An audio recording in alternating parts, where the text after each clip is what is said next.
Welcome back, guys. It's the Tightwad, and today I'm going to show you how simple it can be to replace the faucet in your kitchen sink.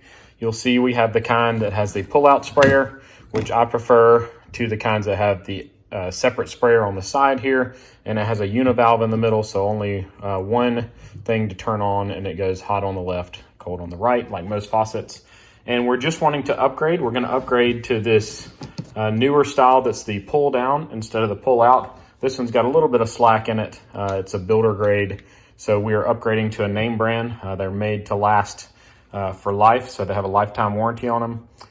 If your existing faucet has a plate at the bottom, because you do have an extra sprayer, usually on the right side, this has an optional plate in it as well, so that you can cover up that hole. But today we're just gonna be using this style for my faucet because that's what I already have. So I'm gonna get this over here to the side, and we're gonna open it up and make sure all the parts are inside. This kit did come with the straps across it, so I know it wasn't a product return. It has this, which is the weight that helps the head retract. This is that optional vanity plate with the washer under it. This is the spray head here. You can see the faucet is here. It comes with the hose.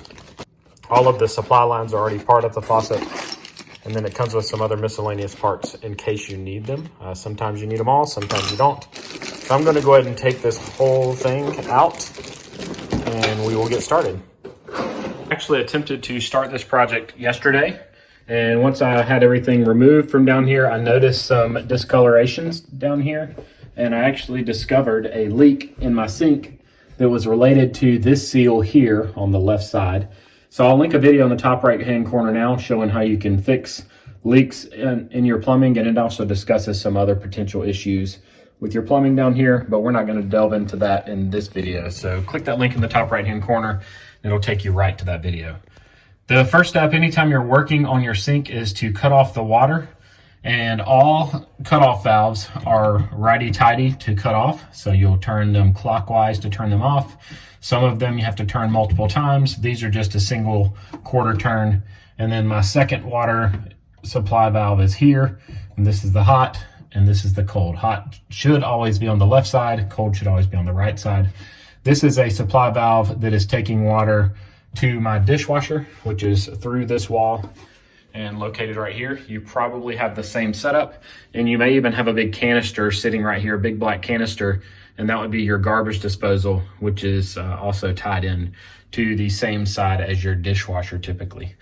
The next step is to disconnect the two supply lines. You have one here and one here, and you're gonna want either a bucket or some towels in here because there will be water still in those supply lines. There's no way to drain them from the top side because nothing is forcing that water up once the valve is cut off.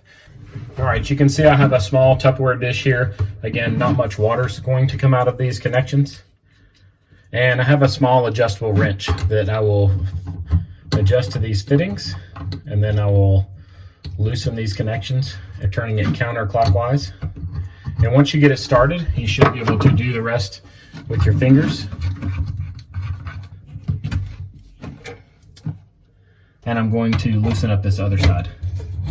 And a little quarter turn or half turn was enough to get me started there.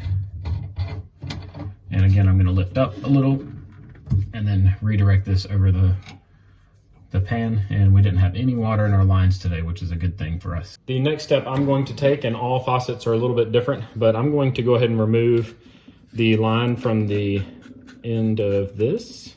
This next part is going to be quite tricky because I can't get a tripod in here. So I'm going to try to keep a steady hand while I disconnect these clips right here, and they should push through on each side and then come out. So I just pushed them in from the back, and this piece disconnects. And there is water in here and I'm getting wet, so good thing I've got my towels. The next part I have to remove is this brass nut right here, and that should be what's holding on the whole faucet. So I'm gonna get my adjustable wrench in here and try to loosen that up and remove it. So I've got my adjustable wrench on there, and I should be able to slowly. It's gonna take a while because I can barely get it in here. It's really tight.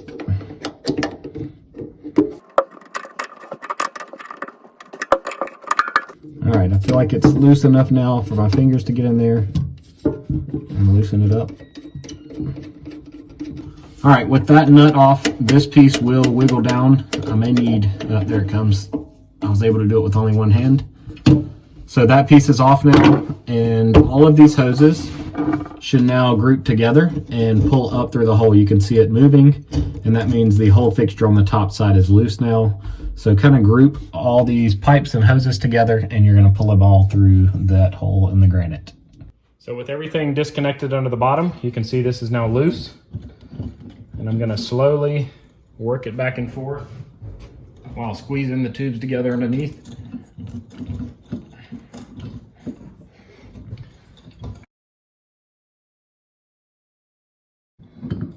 There we go. So this one's through.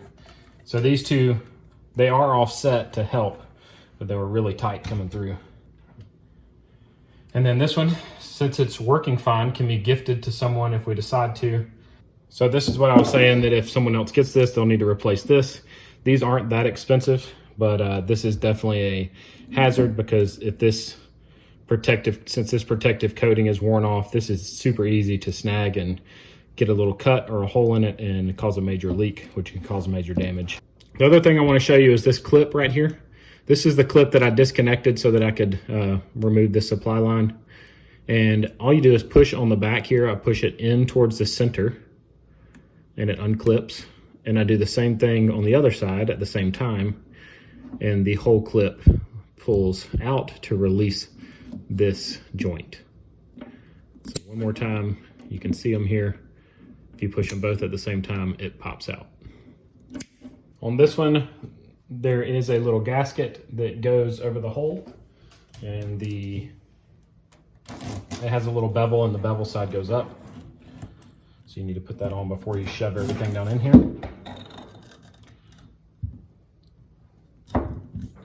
And that kind of helps center the faucet, but I'm going to go ahead and spin it the direction that I want it. It does have the name brand very lightly etched on the front there, and you can see the handle on this one goes forward and backwards for hot to cold, and then out to turn on and off. So if you do have a backsplash, it's not going to cause a problem. My mom's actually has a backsplash, and hers is supposed to turn backwards and forwards, so she angled hers just a little bit, give it enough room to do that. But I'm going to put mine on as straight as possible here, and I will be able to adjust that later as needed. We're now underneath the sink again, and it comes with this nut and with a tool to tighten it. So to make it easier, since I have somewhat short, fat fingers, I'm gonna go ahead and put the nut in the tool so that I can use the whole tool to get this on and start in the right position. In this step, we're working with this copper colored piece here, and this piece is going to go on it, and this is what's going to secure the faucet to the counter, and the hook side goes towards the hoses. And now we've got to get that nut up onto here. Due to the angle, I'm unable to get my tripod up in here, so I had to put the nut on while off camera. But you can see that this piece went on first, facing towards the hoses, and then the nut has been started on there, and I can use the tool provided now to tighten the nut all the way up. I've reached the top and I felt it grab just a little bit. I'm going to go back to the top side and make sure everything is nice and straight before I tighten this down anymore. You can see that this tool does have holes for screwdrivers on the top and the bottom, so I can get a screwdriver in there and really tighten it down nice and snug. I enlisted my wife to hold the top side after I got it good and snug, and I got the shortest screwdriver I could find so that I could torque down on that so it won't move at all. So that nut is flush and tightened as hard as I can tighten it so that the faucet should not budge at all. If it ever does come loose, though, you know exactly what to do to get under here and tighten it back down. The next step is to thread this, what they call a hose guide, onto the next one, and it only has about 3 threads in it.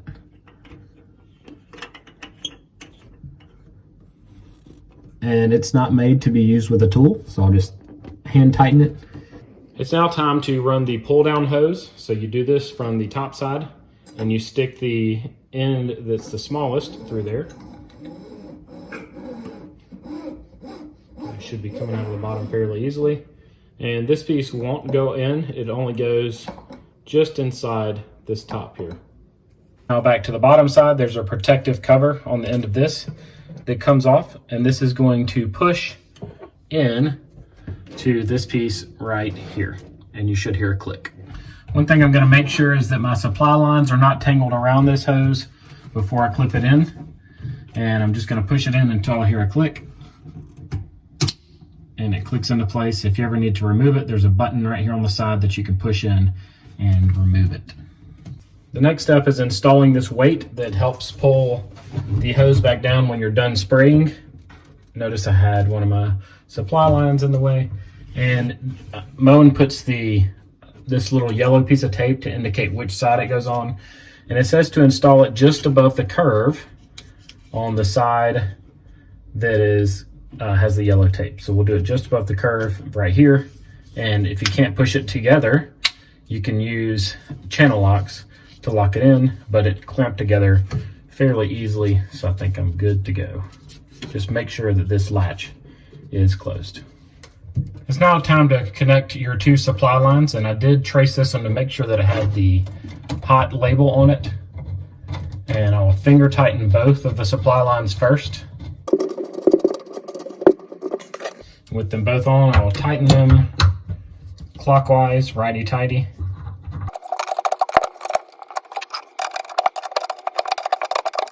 I do like to support the copper with my hand when tightening them so I don't put too much torque on it, but I want to get these nice and snug.